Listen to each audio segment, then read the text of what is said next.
मकान मालिक, पिछले साल भी तुमने किराया नहीं दिया। यदि आज भी तुम आधा किराया दे दो तो मैं आधा किराया माफ कर दूंगा। किराएदार, ये तो नाइंसाफी है। ऐसा करे, आधा किराया मैं भूल जाता हूँ और आधा किराया आप भूल जाएं।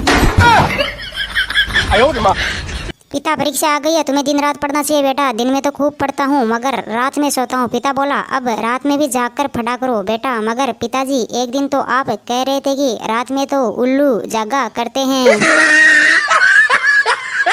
एक भिखारी सरकारी नल पर नहा रहा था, तभी उसके एक भिखारी मित्र ने कहा, यार जहाँ तक मुझे याद पड़ता है तुम पिछले महीने ही तो नहाए थे। दूसरा बोला, यार तुझे तो मालूम है कि मुझे साफ सुथरा रहने की आदत है।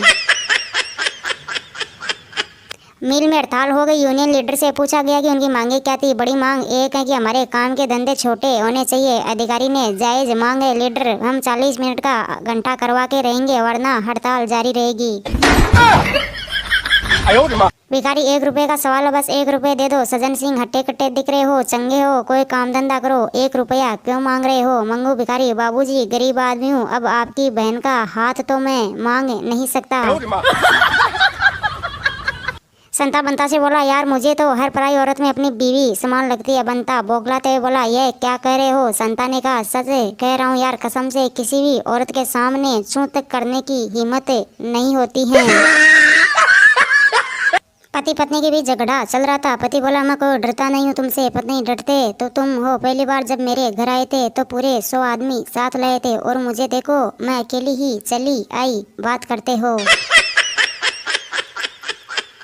आधी रात को बच्चे के रोने की आवाज़ सुनकर पति ने पूछा, मुन्ना क्यों रो रहा है? पत्नी, सो नहीं रहा, रोए जा रहा है। पति, लोरी गाकर सुला दो। पत्नी, लोरी ही तो गा रही थी, लेकिन पड़ोसियों ने कहा कि इससे अच्छा तो बच्चे को ही रोने दो। माँ ने अपनी खूबसूरत बड़ी बेटी से कहा, बेटी मैं तेरी शादी किसी बड़े घर में करूंगी। नहीं माँ, बेटी तुम तो मेरे शादी बहुत ही छोटे घर में करना। क्यों बेटी? माँ ने अचरज से पूछा, आखिर उस घर में सफाई तो मुझे ही करनी पड़ेगी ना।